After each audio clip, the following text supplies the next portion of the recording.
on a un travail en duo, mais au sein du duo, il y a des singularités qui peuvent s'exprimer. C'est parfois moi qui vais aider David à réaliser une œuvre et inversement.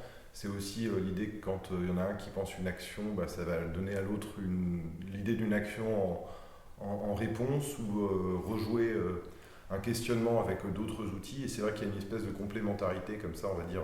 On aime beaucoup jouer avec des métaphores et comment dire, des thèses, antithèses.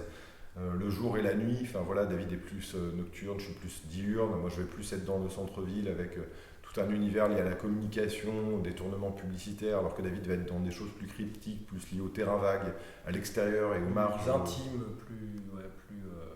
plus souterraine, plus invisible. Et, sombre. voilà, on disait à l'époque 1 plus 1 égale 3. Voilà, c'était soit les frères Hipoulin, soit Mathieu, soit moi.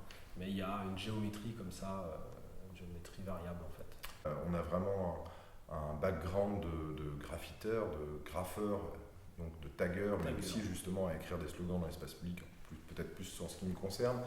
Et le fait est que ça a vraiment modélisé notre perception de l'espace public. Ça et aussi une connaissance de l'histoire de l'art avec notamment les situationnistes et la théorie de la dérive et la psychogéographie qui sont des manières de mettre des mots sur l'esprit des lieux, en fait, la manière dont on peut lire à travers des traces de présence, des signes dans l'espace public, la manière dont les citoyens se l'approprient. Et notre démarche consiste vraiment en fait, à observer ces usages. Et à partir de là, on greffe des fictions dans le réel. On envisage déjà le réel comme narratif et fictionnel.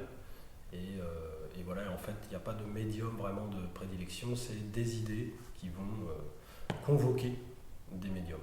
Et tout ça est documenté, justement, avec là aussi des moyens audiovisuels.